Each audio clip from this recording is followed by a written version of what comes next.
السلام عليكم. ان شاء الله النهارده هنتكلم عن 4 حاجات. اول حاجه الادابتر، هنراجع عليه، والريسايكلر فيو في اس الليست فيو، ايه الفرق ما بين الريسايكلر فيو والليست فيو، امتى احتاج استخدم ده وامتى احتاج استخدم ده، وهنشرح الريسايكلر فيو بالتفصيل. فهنشرح الريسايكلر فيو وازاي اعمله implementation وايه هو ريسايكلر فيو ادابتر، وهناخد ده بمثال عملي هنطبقه في ابلكيشن كده بسيط. كان ايه هو الادابتر؟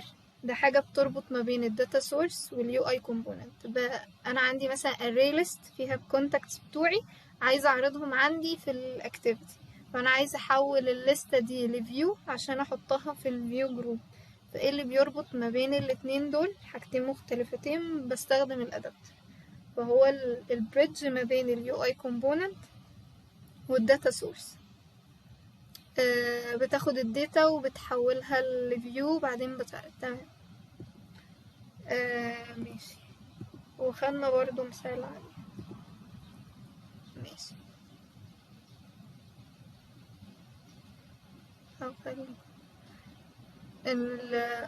خدنا برضو مثال عليها ازاي. خدنا الليست فيو، والليست فيو دي تعتبر فيو جروب. هناخد حاجة متطورة عنها شوية، اللي هي المفروض الشرح بتاع المرة دي اللي هو ريسايكلر فيو، هناخد سيكوال. تمام. طيب المفروض ايه هي الليست فيو؟ اللي هي الليستة مثلا اللي كنا بنعرض فيها زي ما كانت باينة هنا، ليست فيو عادية. تمام. حاجات كده ورا بعضها كونتاكتس او اي لستة بقى.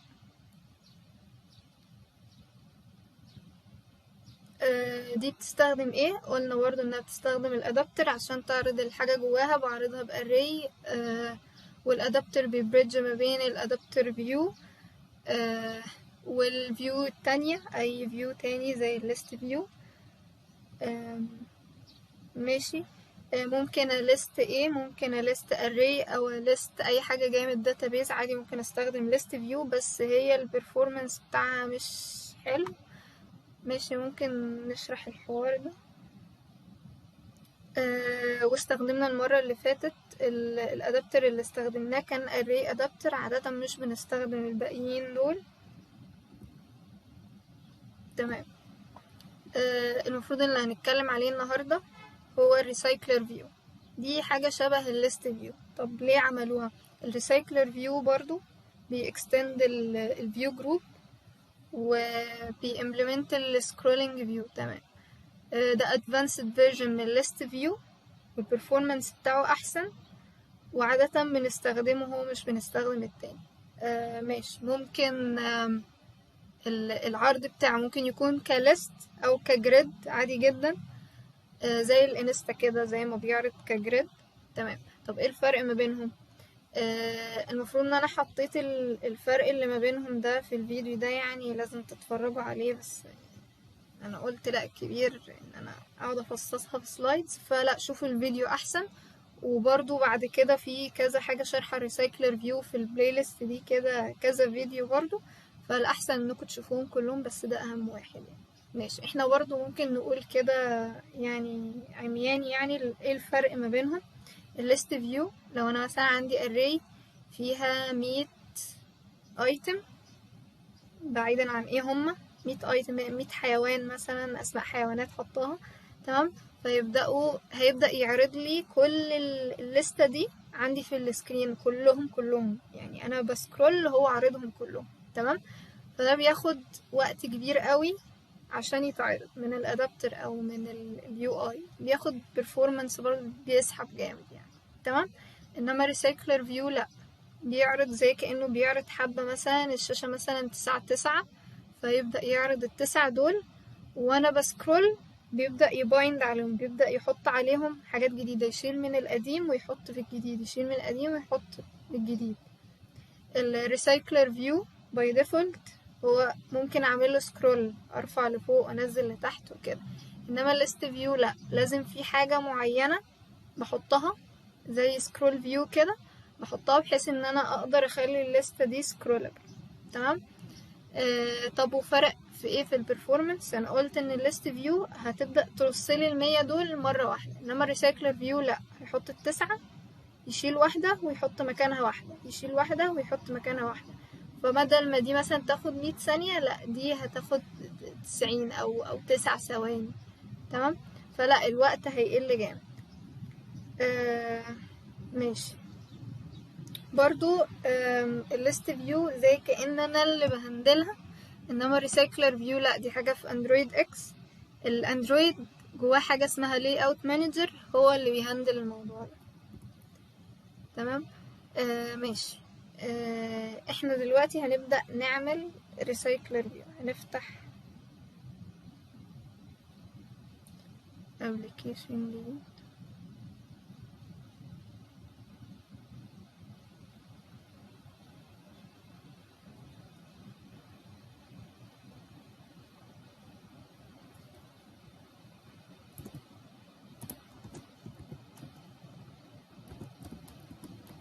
هنسميه اي حاجة مش مهم.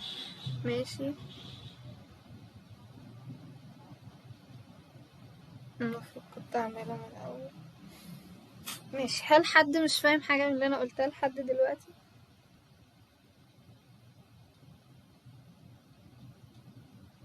هو كله واضح، بس كان في مشكلة عندي. هو ازاي هو أسرع في البرفورمانس مع إن ده هياخد وقت عقبال ما يضيف الداتا عشان يغيرها؟ التاني مخزن التاني خلاص، فبالتالي لما بينزل فهي الداتا متخزنة مرة واحدة خلاص. ماشي. هو هياخد وقت على ما يعرض كل الداتا دي او يخزنها عنده دي كلها، الليستة كلها، وبعدين ابدأ اعرضها، فهياخد وقت كبير قوي.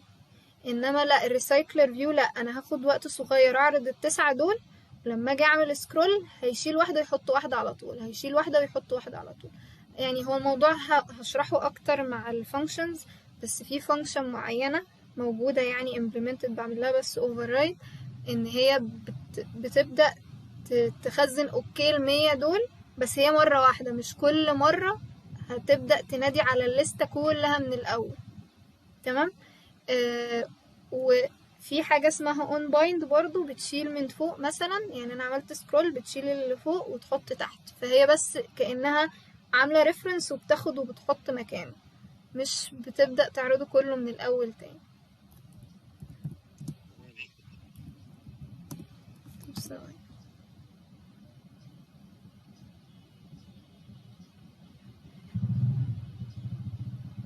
مم،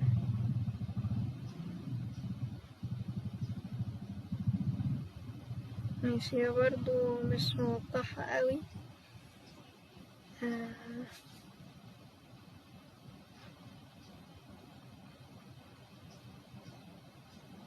ماشي. يعني هي غالبا باينة شوية، اللي هو انا بعمل سوايب هي اوريدي كلها موجودة، انما دي لا، انا بنزل تحت دي بتروح تحت، وال11 دي مثلا هتطلع مكانها، او ال2 دي هتروح ويجي مكانها ال12، يعني كأنهم بيستبدلوا بعض. طب برضو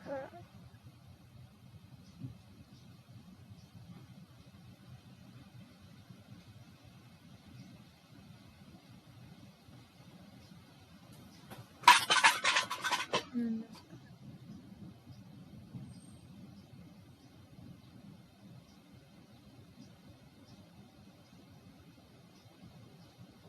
ماشي. انا بس هستوب. لا خلاص اوكي. ماشي. هو الريسايكلر فيو بيلخبط شوية، ومع اللي هناخده هيلخبط اكتر، بس ايه، انا حطيت ستيبس نمشي عليها بحيث ان احنا نعمل الريسايكلر فيو ده. اول حاجة نتأكد ان الريسايكلر فيو ديبندنسي موجودة، دي بنشوفها فين؟ في الجرادل. ماشي، نعمل دي الاول. عايزين نشوف لو الريسايكلر فيو موجودة عندنا. هي بتبقى يعني في الفيرجنز القديمة ما كانتش بتبقى محطوطة، بس من ساعة ما اندرويد اكس اتحط فهي بيستدعيها جواها، فهي المفروض ان هي موجودة. تمام. ده هيضرب اول ما نرن.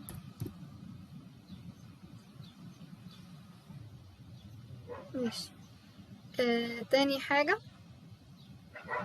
هنبدأ نعمل الموديل. ماشي. احنا عايزين نعمل مثلا ريسايكلر فيو يعرض لنا لستة animals عندنا. تمام. فاحنا هنعمل ايه؟ هنعمل موديل. هنعمل فيه ايه؟ هنحط الايمج بتاعة الانيمال واسم الانيمال.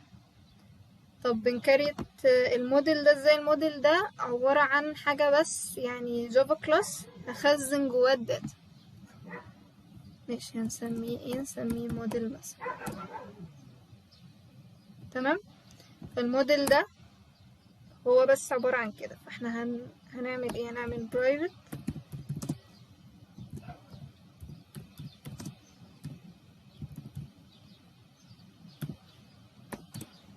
وهنخزن image، والايمجز عندنا بتتخزن في drawable على هيئة integer.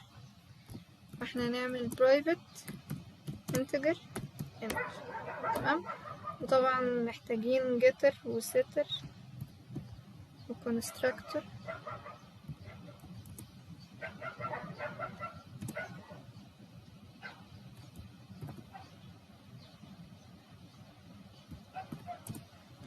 فهو ده بس الكلاس ده كده. الموديل عبارة عن ايه؟ الاتريبيوتس اللي انا هخزنها عندي، او الحاجات اللي انا عايزة احطها جوه الموديل، والجيتر والستر والكونستراكتور. تمام. احنا كده مشينا عليه. تالت خطوة، هحط الريسايكلر فيو بتاعي للاكتيفيتي عشان اديسبلاي الايتمز. الريسايكلر فيو احنا قلنا شبه الليست فيو. طيب هنحطه فين؟ نفتح المين. بدل ما ده constrain layout،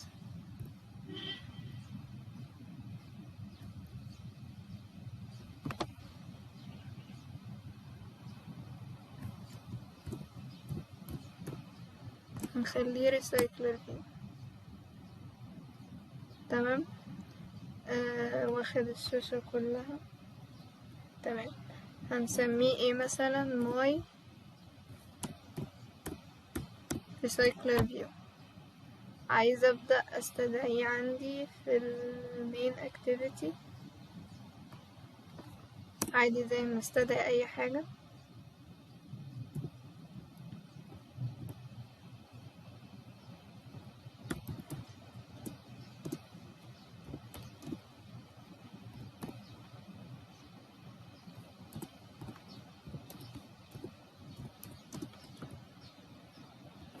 find view by id or .id اسم الريسايكلر فيو بتاعنا عادي جدا زي ما كنا بنرفرنس اي حاجة عندنا. ماشي. بعد كده المفروض هعمل custom row layout XML فايل. ماشي. المفروض ان ايه اللي مكتوب ده؟ انا عندي المفروض الريسايكلر فيو عبارة عن items اهي. طب انا عايزة اكستمايز الايتمز اللي جوه دي، مش عايزة مثلا يعرض لي تكست واحد او حاجة واحدة، لا ده انا عايزة اقوله ان الايتم اللي موجود جوه ده عبارة عن صورة وتكست الاتنين. طب هعمل ده ازاي؟ ببدأ اعمل custom item وبديله الريسايكلر فيو ده واقول له خد الايتم ده، هو ده الايتم بتاعك. طيب هعمل ده ازاي؟ هروح على اللاي اوت واعمل لاي اوت جديده. احنا هنعمل ايه؟ احنا هنعمل مثلا animal list،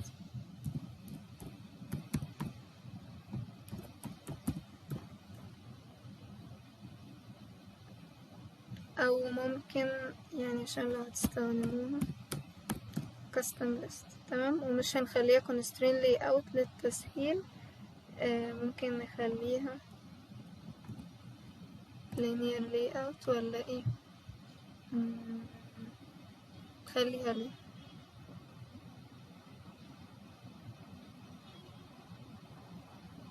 تمام. اللينير لاي اوت ده احنا قلنا عايزين جواه ايه؟ عايزين جواه image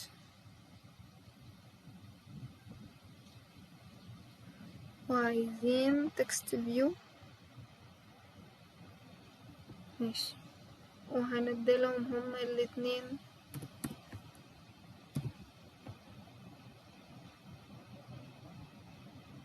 زاوية السنتر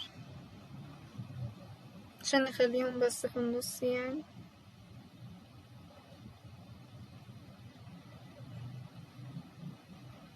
تمام.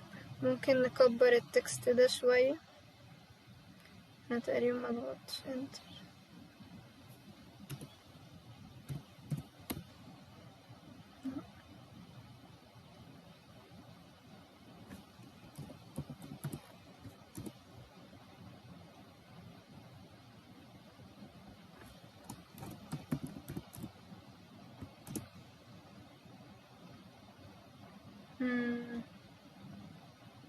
ماشي.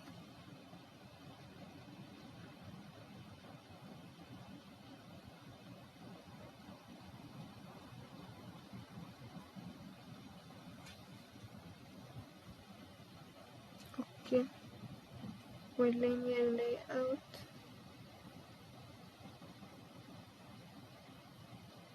تمام، ده كده الايتم بتاعنا. بعد كده بيقول هنعمل ايه؟ create custom row عملناه. عايزين نكريت الريسايكلر فيو ادابتر والفيو هولدر. تمام. الريسايكلر فيو احنا لما جينا نعرض الليست فيو قلنا ان ليها ادابتر عشان يبدأ يتعامل معاها ويعرضها، بيحولها من فيو لفيو، بيجيب سوري الاري يحولها لفيو يحطها في فيو جروب. هو نفس النظام في الريسايكلر فيو، بس احنا بن extend ادابتر بيتعامل يعني هو مع الميثودز دي. يعني الأحسن إن أنا أعملها. ماشي. هنعمل جافا كلاس وهنسميه recycler view adapter. تمام. الريسايكلر فيو ادابتر ده ادابتر مخصوص للريسايكلر فيو اللي احنا لسه عاملينه ده، ومع كل ريسايكلر فيو بعمل له ادابتر منفصل ليه. يعني ده بس حاجة عشان تعرض الايتمز عندي. تمام. ده بيextend الريسايكلر فيو وبياخد جواه ايه. انا عايزة بس اوريكم.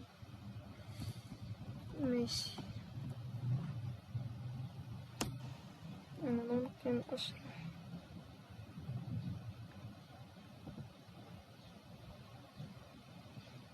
ممكن نشرح على ده وبعدين نخش هناك يعني عشان إيه؟ ماشي. احنا عملنا الريسايكلر فيو ادابتر بيكستند ادابتر عندنا في كلاس الريسايكلر فيو، وخصوصا الانيمال يعني بيكستند فيو هولدر جوه الادابتر. طب احنا قلنا الادابتر ده ايه؟ ده اللي بيعرض، والفيو هولدر ده زي كأنه الايتم بتاعنا.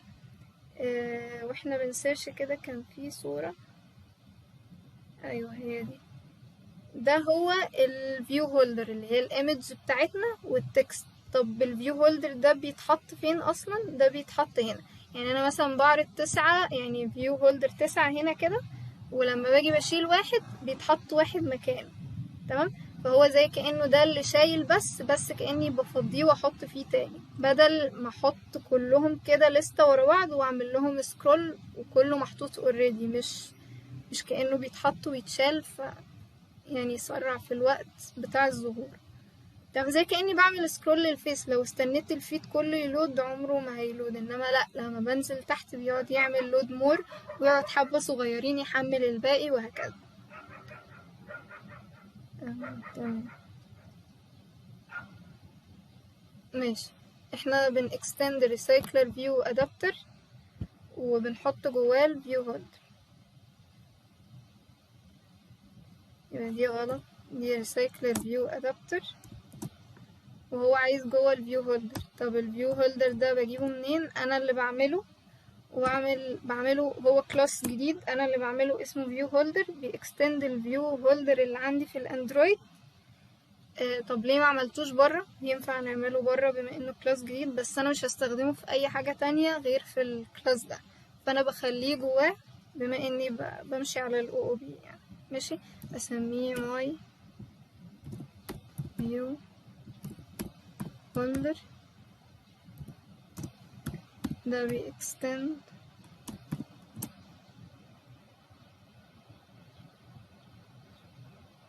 هو تحت خالص بيكستند برضو الريسايكلر فيو هولدر. تمام. هنحط فيه ايه؟ هنحط فيه الايمج والتكست فيوز بتاعنا.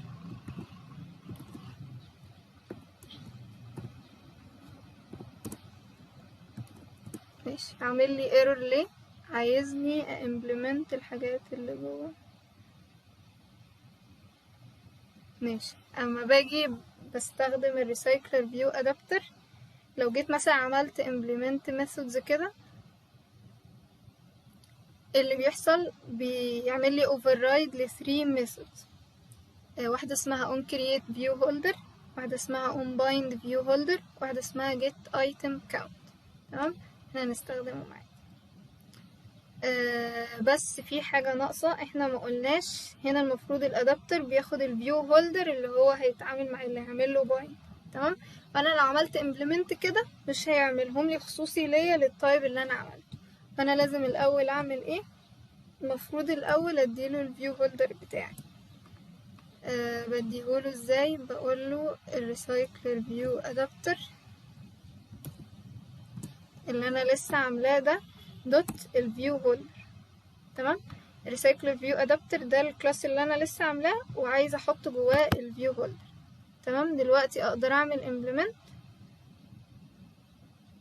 لو لاحظت عملهولي خصوصي ليا، عمل لي my view holder مش زي ما كان عامل recycle view dot view holder او حاجه. تمام.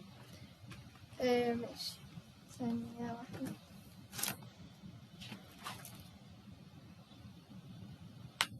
ماشي. احنا قلنا الاولانيه دي اللي هي onCreate view holder بتعمل ايه؟ هي بتتنادى، يعني دي بتتنادى الاول 9 بس على حسب مثلا مساحة الشاشة. مثلا 9 يبقى على حسب مساحة الشاشة دي هبدأ اناديها 9 مرات، او هناديها على حسب الايتمز. بتتنادى بس مرة واحدة. يعني الاول ايتم مثلا هتتنادى، للتاني، للتالت، للرابع، ليميت معين، مثلا 9 أو 10 لو هي بتسعة 9. وبعد كده لأ، بنبدأ ننادي onBind view holder. طب onBind view holder دي بتعمل ايه؟ الأول onCreate view holder بترجع view holder.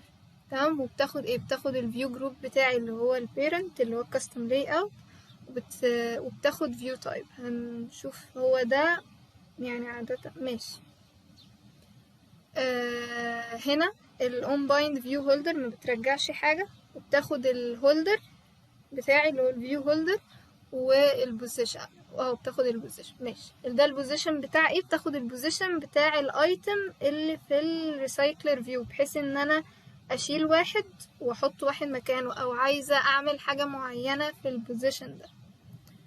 فدي بتربط ما بين الداتا والفيو هولدر زي ما هي باينة. بتربط ما بينهم ازاي؟ عن طريق البوزيشن. ماشي. وايه اللي بيتحكم اصلا في كل ده؟ اللي بيتحكم فيه حاجة اسمها layout manager. تمام. هنشوف احنا بنناديه فين. وفي الجيت ايتمز كاونت، الاري عندي اللي بتتعرض او الليستة دي بشوف الكاونت بتاعها. تمام.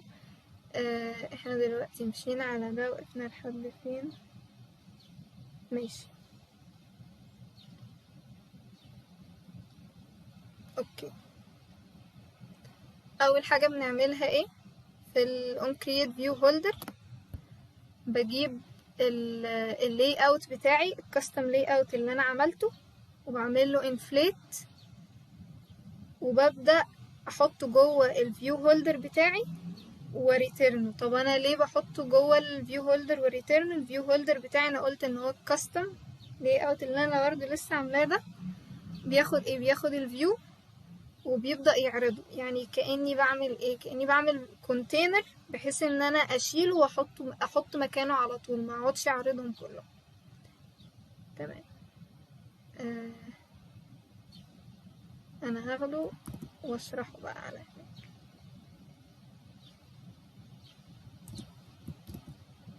ماشي.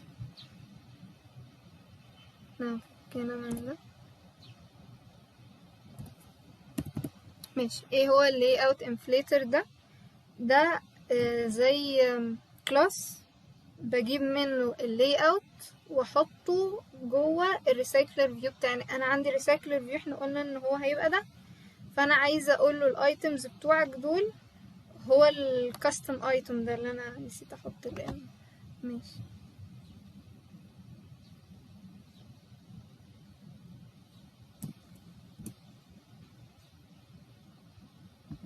ماشي. طب بقوله ازاي احط لي ده هنا؟ انا بقوله inflate from البيرنت بتاعي اللي هو الريسايكلر فيو، هات الكونتكست بتاعه اللي شايل الداتا، واعمل انفليت لللاي اوت. بنحط ايه هنا؟ بنحط الكاستم لاي اوت. تمام. وده null وفولس، او لو عايزه اقول له ان الروت بتاعي هو البيرنت. تمام. بيرجع ايه؟ بيرجع view holder. فانا ممكن اعمل new my view holder، وده بياخد ايه؟ قلنا بياخد view. هو ده الفيو بتاعي.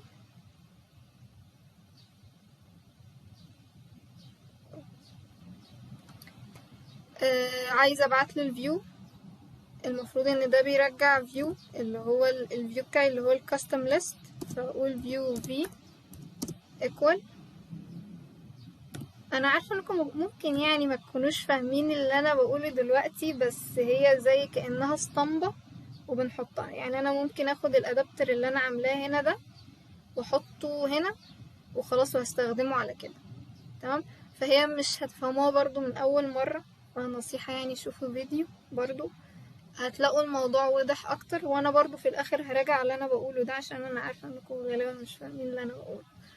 بس يعني احنا دلوقتي بنعمل ايه؟ نعمل الفيو هولدر اللي هو المربع اللي انا لسه مورياكم شكله ده اللي هو اصفر واخضر. نعمل ده عشان يتحط في الريسايكلر فيو. تمام. انا دلوقتي عملته. عايزه في الاون بايند فيو هولدر عايزه اقول له بقى يعني حط الحاجه دي مكان الحاجه دي. فبعمل ايه؟ بقول هولدر اللي هو الفيو هولدر اللي هو ماسكه دلوقتي. ماشي. الاول المفروض نعمل حاجه. المفروض نمسك في الفيو هولدر الايمج والتكست فيو. هنقول الايمج فيو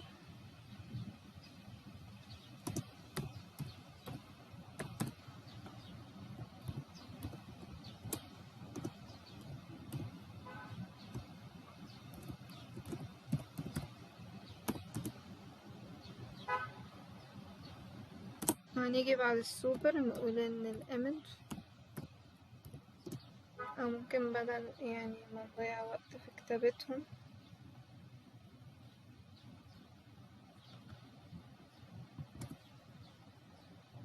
هي برضو find view by id.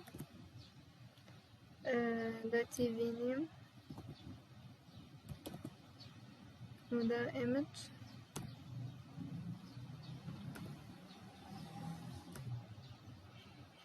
ده text view name وده image view. تمام. دول اللي احنا لسه عاملينهم في الكاستم ليست. طيب انا دلوقتي عايزه اعمل ايه؟ عايزه اخد الهولدر واحط فيه التكست اللي هيبقى جوه النيم ده.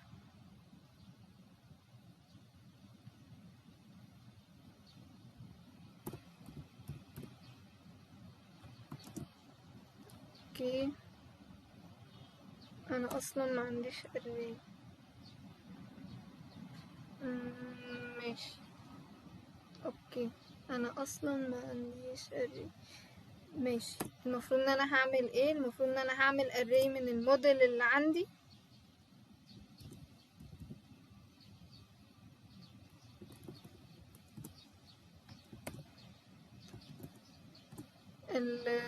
اللي انا عملته ده حاجة اسمها generic، ودي بتimplement يعني بدل ما احط جواه مثلا string لا انا حطيت الموديل.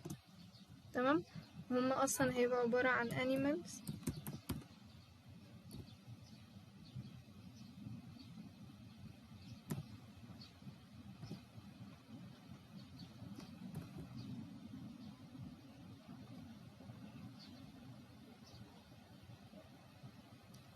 ولما اجي انادي على الادابتر ده هبعتله الليست من الانيمالز.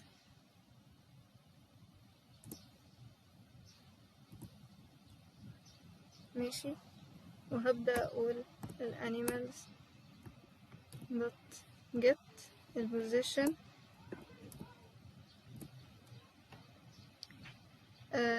ماشي، وعايزة اخد الايتم اللي في البوزيشن ده وهبعته للهولد.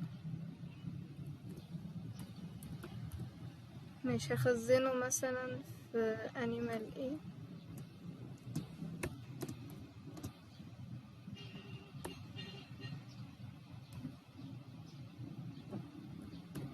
برضو انا عاملة حاجة غلط. اوكي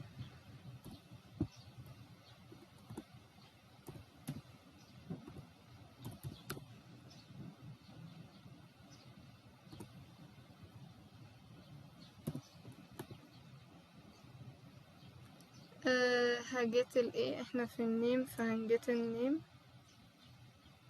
الايمج بتتعامل بطريقة مختلفة شوية.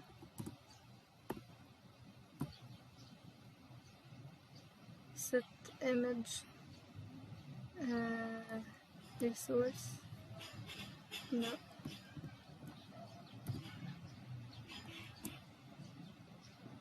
احنا هنحطها في drawable فتبقى ايه dot get الimage.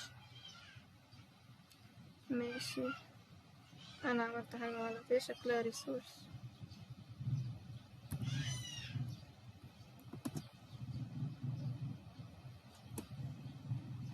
ماشي هو ما بيرجعش حاجة فتمام.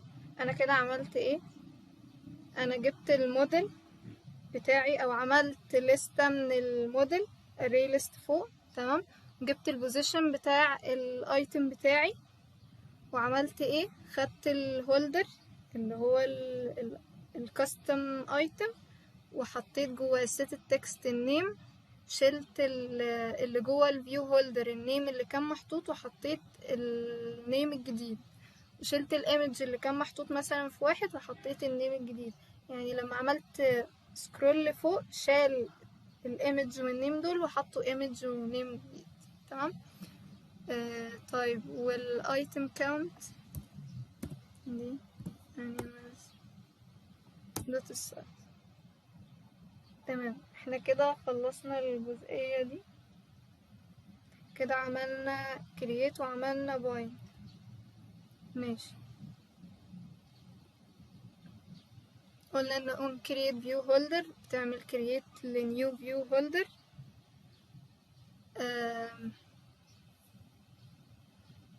ماشي مفيش holders موجودين by default، لا احنا اللي بنعمل واحد مخصوص ليه. لو هو مثلا بيديسبلاي 5 items في المرة الواحدة في السكرين الواحدة هيعمل من 5 ل6 view holders، وبعد كده بيريوز لما بينادي on bind view holder يستخدم ال view holders دول تاني. طب ال on bind view holder بتعمل ايه، recycler view بينادي عليها عشان يحط الداتا في ال view holder الجديد. ماشي بتجيب الداتا وده ال view holder ده design pattern اصلا. ماشي بدل ما نادي على find view by id كل مرة في ال list view الموضوع ده بيبقى احسن. تمام ماشي بعد كده المفروض بعد ما خلصت وعملت الادابتر بتاعي والفيو هولدر وعملت الكاستم لاي اوت وعملت المين اكتيفيتي حطيت فيها ريسايكلر فيو، لازم ابدا انادي على الريسايكلر فيو ده في الاكتيفيتي بتاعي. طيب بعمل ده ازاي، حاجه بجيب الكلاس اللي انا عملته اللي هو الريسايكلر فيو ادابتر وببعت له الليست بتاعتي الاري ليست اللي انا لسه عاملاها هناك.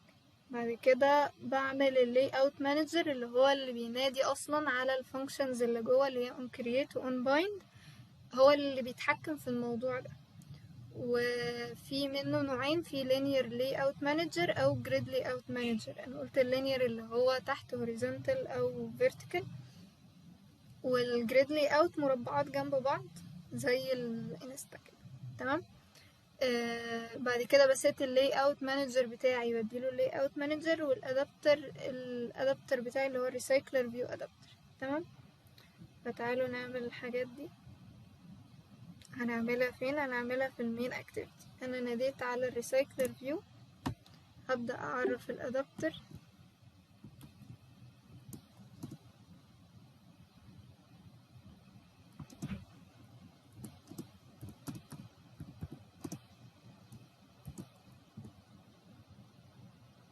وهديله لستة الانيمالز، انا ما عملتهاش لسه.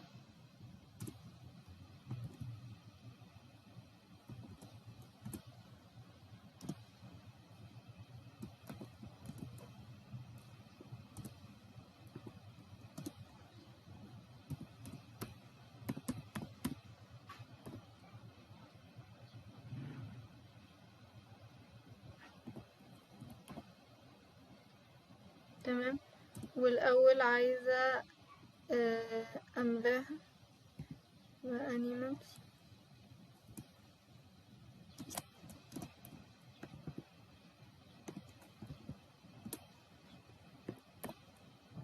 تمام. عايزة، انا كنت جايبة already صور،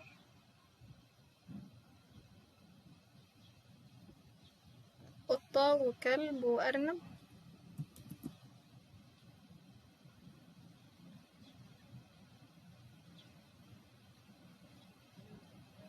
احطهم جوه درور.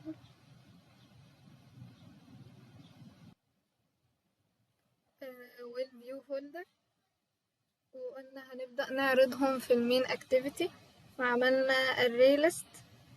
عايزين نبدأ دلوقتي نملى الاري list عشان نحطها في الادابتر. تمام. طيب هنملاها ازاي؟ احنا عايزين صور، فانا عملت ايه؟ كنت محملة صور قطة وكلب وارنب. تمام. وشدتهم، عملتهم كوبي وحطيتهم هنا بس. تمام. فاتحطوا خلاص. فاحنا عايزين دلوقتي نملى الاري ليست، فنقول animals dot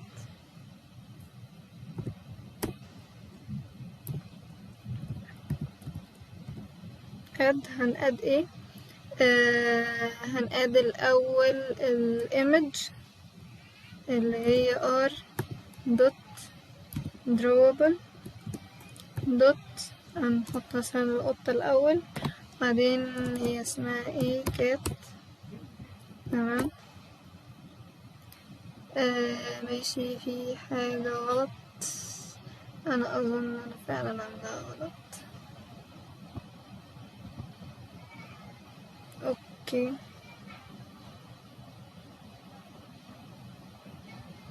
احنا المفروض بنقاد اوبجكت كامل، بقاد انيمال كامل بالاسم بتاعه والصورة. فالمفروض ان انا بعمل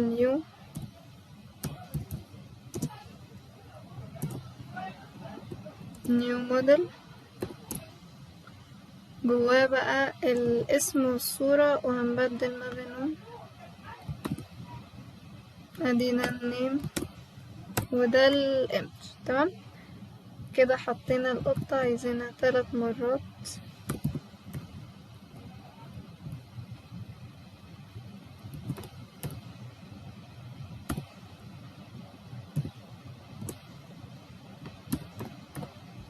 تمام. كده ملينا الاري ليست. هبدأ ابعتها هنا.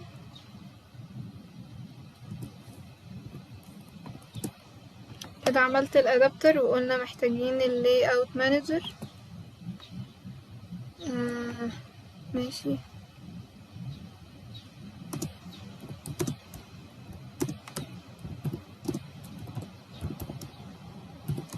احنا عندنا قلنا في 2، في linear layout manager و grid layout manager. احنا نعمل linear layout manager الاول، وهنديله ايه؟ هو بياخد الكونتكست. اوكي. ماشي. this، او ممكن نكتب main activity dot this يعني. وهبدأ ادي recycler view الادابتر واللاي اوت مانجر. هقول له set layout manager بالlm والrecycler view دوت set الادابتر للادابتر.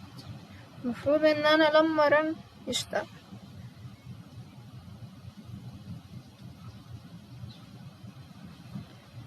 ماشي، انا هقفل على ما يرن. احنا قلنا من الادفانتجز بتاعة الريسايكلر فيو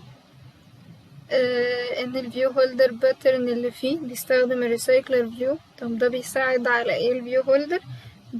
وانا بعمل سكرول بريديوس النمبر اوف كرييشنز، مبقعدش اعمل كرييت من الاول.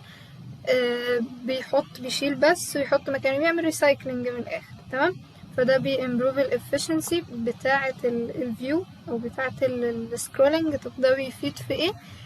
لو عندي لارج ست، مش 3 دول يعني، لا لارج ست كبيرة بقى، بيبدأ الموضوع ده بيبان فيها ما بيكونش فيه ديلي باينة قوي للدرجة يعني. وبس ايه، عشان كل صورة بشكل معين، بس يعني هما ايه اتعرض. ممكن نظبط الموضوع ده، بس انا 200 سنة نرن تاني ان احنا نحط height و width محددين للإيمج. احط لها مثلا يعني ما او لا، هما already موجودين. بدل match parent ممكن نخليها مثلا 400 في 400 مثلا، بحيث ان كلهم بس يبقوا نفس الصورة يعني. ماشي، ممكن بالمرة هتبقى صغيرة بقى شوية.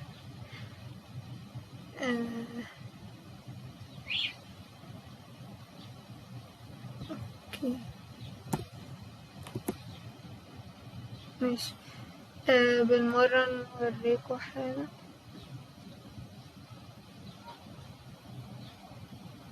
بدل ما نخليها linear layout،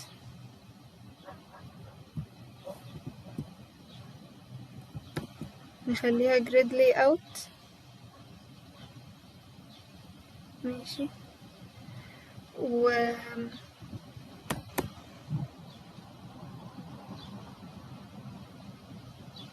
ماشي. هو بياخد برضو الكونتكست span count، يعني بقوله كل عندي 2 columns هيبقى عندي يعني روز كتير. تمام، بس 2 columns يحط لي صورة يمين وصورة شمال وهكذا. عايزاهم يبقوا 3 ممكن احط 3 عادي. set has fixed size true. دي معناها ايه؟ المفروض ان دي برضو بتزود في البرفورمانس. لو انا عارفة ان الويدث بتاع الايتم ليست بتاعتي مش بتتغير خلال الران تايم بحطها، فده بيعلي البرفورمانس اكتر. تمام، الويدث بتاع الايتم يعني الليست بتاعتي ذات نفسها. تمام، فهنرن تاني يعني براحته بقى.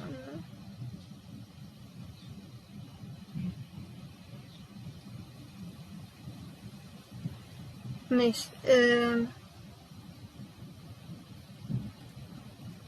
فاحنا عملنا ايه؟ كلاس ده لو عوزنا نستخدمه بعد كده ناخده عادي. عندنا image، عندنا 4 text view، عندنا اللي عندنا هو نفس الفكرة كل مرة. في ال on create بانفليت اللاي اوت بتاعي، في ال on bind ببدأ اعرض الحاجات اللي عندي من اي مكان، سواء من array list سواء من database، من اي حتة بتتعرض في الحتة دي. تمام، وفي الفيو هولدر ده الكونتينر بتاعي اللي جواه الفيوز بتاعتي. تمام، ببدأ اعرض ده فين؟ ببدأ اعرض ده مثلا في المكان اللي انا حاطه اللاي اوت بتاعه. هما دخلوا في بعض كده، هما عايزين كل صورة تاخد لها بادنج او تاخد لها مارجن ستارت مثلا. المهم يعني الفكرة وضحت ان هما ايه 2 columns في الجريد لاي اوت. تمام، ماشي. عندي المين اكتيفيتي هنا حطيت في ال XML، قلت ان دي recycler view مش constraint layout، وبدأت اشتغل على الاكتيفيتي اللي عاملة inflate لللاي اوت ده. تمام، المفروض ان انا كده خلصت ريسايكلر فيو.